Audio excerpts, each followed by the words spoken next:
Ngibingelele-ke nginamukele kwi-Real TV 1 Stories, igama lami uNelo. Namhlanje ngihlela nosisi ozoshare isithulu sakhe, usibhalele nge-email. Nawe ungaphinda ukwenza lokho, i-email address yethu ikhona la ku-screen. Ube nje straight to the point, ufake nenamba yakho uzokwazi ukufonela, sikwazi usi-arrange njengoba sisekhona la. Usisi-ke nje briefly asitshele ukuthi bedayisa ngomzimba yena, wathola i-client asho ngokuthi beliregular noma leqala, walisevisa nje kamnandi laba happy, lathi no sisi ngikufaka iringi, bashada, eshada naye umfundisi ngoba i-client kuyena. Hey, kanti uzothola later on ukuthi no nomfundisi usenhlosweni zakhe, kunethwala ring la, but ke bincane ke email, so ayinaso sonke story. Siswami ngibingelele ngikwamukele kwi-Real TV 1 Stories, i-mic ngizokubambela. Uyaphila? Ngiyaphila. Ngiyaphila nami, ngiyajabula ukuthi ugcina ufikile la, nokuthi nje ube nesibindi wasibhalela. Mhlambe esizathu into engakubuza noma esiqala nje ukuthi ufike kanjani edayiseni ngomzimba? Ekudayiseni ngomzimba ngifike ngenxa yesimo sasekhaya. Isimo sasekhaya besibheda, so namatoho bengawatholi, so bengifuna into ezongingenisela imali, so ngagcina sengidayisa ngomzimba. Ngadayisa ngomzimba ke, so kwahamba ngaze ngathola i-client eselokhe request ukuthi lifuna ukulala nami, so salala nalo. Wagcina esethi angiyeke lento, ufuna ukungishada ngenxa yesimo sasekhaya ke nami nesimo se-client ukuthi lali nayo imali ngoba wayengikhokhela extra, so ngavuma ke ngakuyeka ukudayisa ngomzimba ke, so ngavuma ke wangilobola, kwaba kuhle nje yonke into yaba right, sashada. Kuthe sesishadile emva kwa 2 months sengihleli nje ngoba phela wayengafuni ukuthi ngenze lutho, ngu-housewife, sinane-maid, yonke into nje i-maid yasenzela. Une-room la elokhu ivaliwe, nami sengize ngiba suspicious ukuthi why le room ivaliwe, ayivulwa ngani le room ngoba wathi angayithinti ne-maid ayithinti. So kwaya wangitshela ukuthi uzohamba aye eMozambique. Meya eMozambique uzohamba for 2 months. Mehamba for 2 months wathembisa ukuthi le ndlu singalinge seyivule. Okay, siqhubeke sihlaleke yonke into ke, imali yayikhona, bandla futhi qamba manga ngaswele lutho, nasekhaya ngangiya ngiyovakasha ngibapha imali ngoba phela ngase sengi-right, ngibenzela yonke into nje, ngangi-supportive.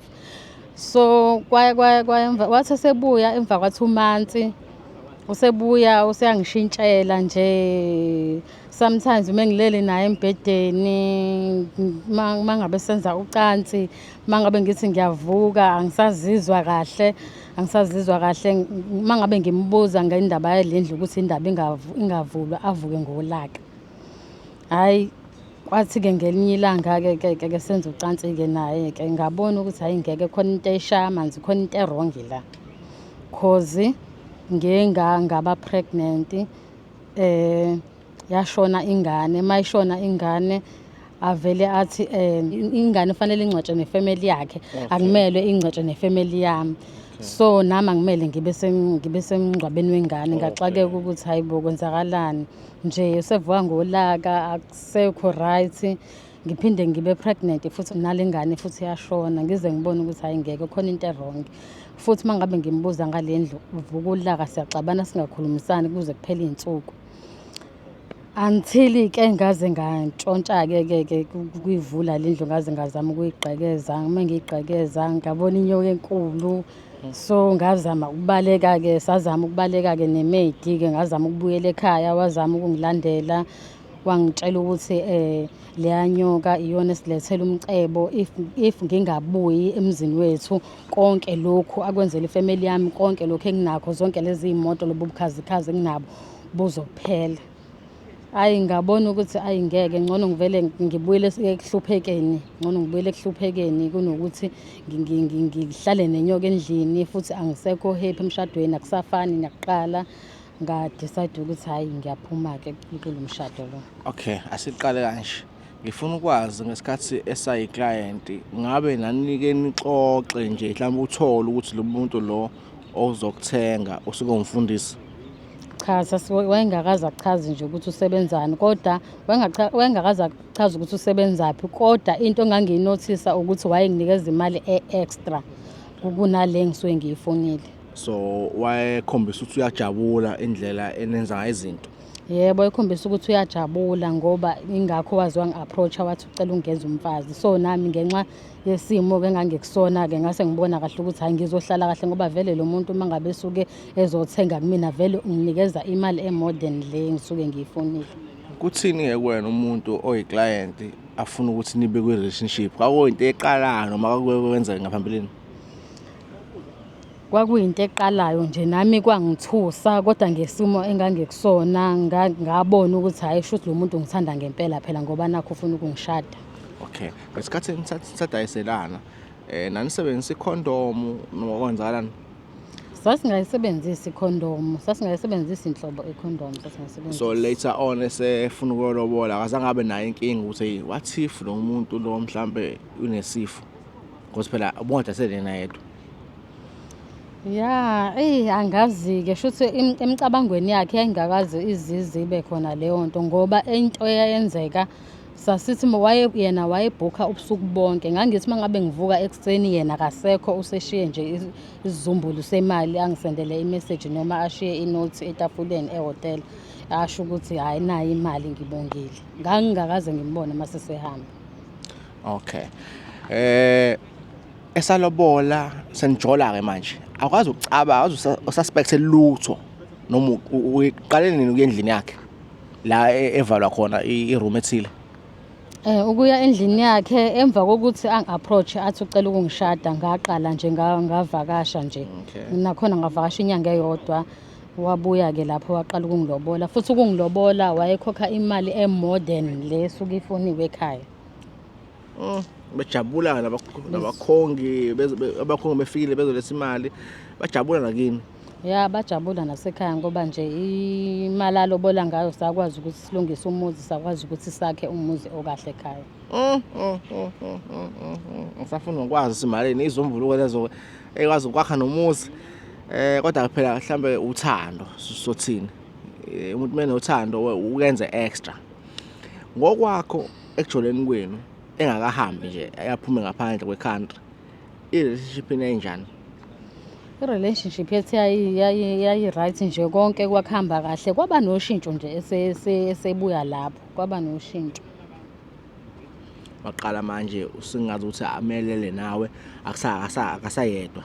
Yebo. At that time wawunakho ucabanga mhlawumbe ngenzeka ukuthi ilwane lezo noma inyoka lelela nawe? Ngangiye ngibe nayo leyo mcabango ngoba ngangibona ngendlela abantwana abashona ngayo uma ngabe ngikhulelwe. Okay. Futhi inyoka yayidla bona abantwana? Yebo, inyoka yayidla bona abantwana ukuze yena abe namandla. Okay, usubalekile-ke wayibona inyoka no-anti osizayo ekhaya, useyakulanda-ke usekuhlalisa phansi useyakutshela ukuthi le nyoka le iyona esenza sibe rich le khaya. Uyakutshela yini ukuthi izingane zakho zidliwe iyona le nyoka le njengoba ethina zizongcwatshwa ngasese ungekho wena? Wayengakaze angitshele, futhi nami nganginganaki noma ngangiba nawo lowo nembeza ukuthi hawu indaba izingane ezingcwaba nefamily yakhe mina, kodwa angikho nguma wezingane. Cha mhlawumbe usiko wena? Yebo, ngangicabanga ukuthi mhlawumbe usiko lakho. Zingakho izingane zakho ezashona njalo? Ziwu-2. Njengamanje unayo ingane? Anginayo. Yena before akushade noma sekushadile kuye wazi ukuthi benayo amankoti before noma bekwenzakalani? Hayi, wayengakaze angitsheleke ngepast yakhe. So umfundisi ongenamakoti futhi akuzobe wena noma umfundisi? Yebo. Wow, wasuhamba naye esontweni? Yebo, ngase ngihamba naye esontweni impela nje ngoba nami ngase sengigcotshiwe. Awusoma umfundisi? Yebo. Ya ne, uthi angifuni ukubuza kakhulu ngesonto ngoba bazoze babona abanye isonto linjani phela kanjani bese kube ngazi ukuthi abafundisi balamasonto kanjalo basuke bekanje. So ngiyafisa le information enjalo singagxili kuyona. Njengamanje ke wena why thina usibhalelile ufuna sikusize ngani? Nikephi ngokuthandana kwenu nokuxhumana kwakho nomkhonyana wakho lo mhlambe uzothi ex ngizongazi umbiza kanjani? Hayi, okwamanje Asisaxhumani, ngancama ukukushiya konke ngabuyela ekhaya, ngancama ukubuyela kuyona leya mpilo yokuhlupheka yize noma kwakungekho lula. Kodwa kwakufanele ukuthi ekhaya ngibatshele ngoba phela impilo vele yayise-right nasekhaya babengasahlupheki. Nami senginey'moto, sengibenzela yonke into, kodwa-ke ngesimo-ke ngangeke ngize ngikwazi nami ukuthi njalo inyoka ilala nami. So nje ayi ngangeke ngize ngikwazi. Manje yena ukanjani uma ukuzwe mhlawumbe mshowe umbona ku-status noma ukuzwe ngaye impilo isaqhubeka kahle? Yebo, impilo isaqhubeka kahle kuyena ngoba ngathi usethola omunye umuntu ashade naye. Mhlawumbe isikhathi singakanani ukuthi athole umuntu ngokuzwa information? Mhlawumbe unyaka uphelile, inyanga noma ama-weeks? Hhayi, mhlampe kwaphela iy'nyanga eziwu-3. Ngoba into fast. Ngoba nami belokhane ngincenga phela elokhane ngincenga. Nami benginako ukudonsa iy'nyawo ngoba nami ngibona ubukhazikhazi lobu ukuthi hayi bo sengizobuyela elokishini angisenamoto angisenani kodwa ngabe ngacabanga ukuthi hayi impilo yami le. So njengamanje busemathubeni ukuthi ubuyele back ekudayiseni ngomzimba, but ufuna sikusize ngokuthi ulungise impilo yakho. Mhlawumbe sikuthola umelaphi wendabuko ozokwazi ukuthi akugeze, akwenze ube right, akhiphe lesinyama leso ocabanga ukuthi uhamba naso. Yebo, bengicela lokho ukuze nami ngikwazi ukuthi ngiqale impilo yami kabusha nako nje ukudayisa ngomzimba ngikuyeke ngoba ngibe ne-bad experience. Ngikwazi ukuthi ngithole umsebenzi ngisebenze nje noma njengabo bonke abantu ngiprovide umndeni wami. Ukuba walitshelile before alobola uthi sisi wami mina ngiphila kanje ngifisa wena sizokwakha umuzi, mina nginento yami kanje wawuyovuma? Hayi ngangeke ngivume. Kanti kuwena inkinga ikephi if enenyoka engenisa imali ekhaya noma inkinga isekutheni wena ubulala nayo inyoka? Inkinga isekuthenini mina bengilala nayo inyoka. Mengilala nayo inyoka phela inyoka yenzela thina so-2 imali. Hayi. Shuthi ukuba inyoka belala ne-maid noma belala nabanye bonke kube nayo inkinga? Hayi bengeke ngibe nankinga. As long as imali izongena nje ekhaya. As long as imali izongena. Okwenza kusho ukuthi naye angabe nayo inkinga ngoba inyoka ayilali naye, ilala nawe. Angithi nawe if inyoka belala nomunye umuntu bonke kube nayo inkinga. Hayi bengeke. So nathi mhlawumbe ingakho isizathu usangabi nayo problem ngoba inyoka ayilali naye izobelala nomakoti ethiwa ayifuna athole umakoti fast. Yebo. Okungenzeka ukuthi waye naye before wahamba. Yebo. Sese assume manje njobe senomusha manje fast nje. Yebo, ngicabanga kanjalo. Ngoba phela kusho ukuthi akakwazi ukuhlala umuntu wesifazane engenayo ngoba phela inyoka fanele ilale nomuntu wesifazane ukuze kube khona imali. Wena esinyeni uzizwa kanjani nje? Hayi angikabi right esinyeni, angikabi nje right, ngisalidinga nje usizo ngoba hayi nomuntu wesilisa kwamanje ngisamsaba. Hayi mhlawumbe ukugula ukuzwe emzimbeni? Ngizwe ngazi ukuthi khona into ehambayo nje esiswini noma ngingazi ukuthi yini ngoba mangiya kodokotela ngiya kwi-scan ababoni lutho. Ngibuza lo mbuzo ngoba omunye engangahlangana naye wathi unokuhlala bleed. Ya nakho ubleed kuba khona. Kodwa nje isikhathi esiningi kumina kube ngathi khona into ehambayo la. Emuvayo. Yeah. Okay. No, sizokusiza ke. Noma ngingasho ukuthi ukusiza kwethu kuzoba 100%, but sizokusa kumuntu alright esimthembayo esesabasa abanye kuyena.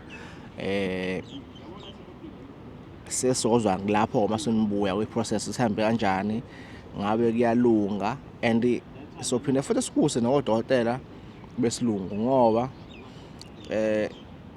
asifanele sirely kakhulu esizulwini because into zesizulu ziyenzeka zibe right, kodwa uthola ukuthi ngesikhathi unale process ehambayo ngaphakathi singayi-understand khona izinto ezi-affectekayo abelaphi bendabuko angeke bakwazi ukuthi bayilungise.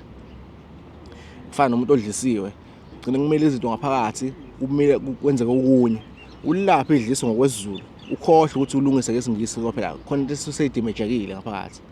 So sizokuzama ngalezi zinhlelo eziwu2 then ke sesobe siyabuya nge-feedback ukuthi ngabe lento le isebenzile kwenzakaleni. Sikwenza lokhu ngoba kunabantu abazofana nawe nge-situation ohamba kwi-same process onenkinga efanayo akazi ukuthi webala hlabelephi. So uyabona uma ngabe sizofike sibelethe inkinga bese siyayiletha nesolution. If isebenzile, if ayisebenzanga futhi iqiniso loba lethu sikhuluma ukuthi no, this thing ayilungi. Mhlawumbe ke sesiyobona sibone way forward ukuthi if sihlangana naye ubhuti akhona into engasiza ngayo ukuthi uphume kule nkinga osonayo njengamanje. Yeah, bathi ke mina ngizokuthembisa ukuthi sizokuyisa kumuntu ozozama ukusakulungisele. Yeah, for now ngicela ukuthi sivale, this is part 1, sizobuya na part 2. Ukuthi isikhathi soyilinda ikulise a month ukuze sikwazi ukuthi sikhulume into ekuyona, singathi siya kumuntu mhlawumbe namhlanje noma kusasa sisabuya next week sithi hayi sebenza into le. Kumele sinikeze isikhathi process because asazi nawe uzothini. But siyabonga kakhulu ngesikhathi sakho. Ngicabanga ukuthi baningi abantu bazofunda la. Into mina engiyitholayo from inkulumo yakho ukuthi yes uthando ujabulele kodwa lingase liba fast kakhulu. Yabona ukulobola lokho kube fast kanjani? Yebo, kube fast bona. Just lo bhuti benenhloso zakhe. Nothi ngoba bekuthanda yena. Umuntu okuthanda ngeke akufakele indaba zeinyoka. Umuntu okuthanda ukuprocessa ngaso kwesikhathi. Yebo. Kodwa wena umthandayo. Yindaba yemali nje wena nje yena nje as a person. Yebo, phela bengimthanda ngoba ungiphilisa impilo engingayazi, yangispoila nokuba nezimoto ngoba phela bengenayo ngisho yodwa imoto. Nokufika ekhaya, uma ufika ekhaya wonke umuntu aphume bakujabulele, ufika ngemoto, baphathele izinto ezimnandi. Yeah, nje leyo mpilo nje. Amsho omakhelwane manje bajabule bathi wecabanga ukuthi wenzani. Phela omakhelwane banomona, mangabe ingane izolotshola abanye sebediniwe. Kodwa ke asikho lapha, ake sinje sithi next time. Stay blessed.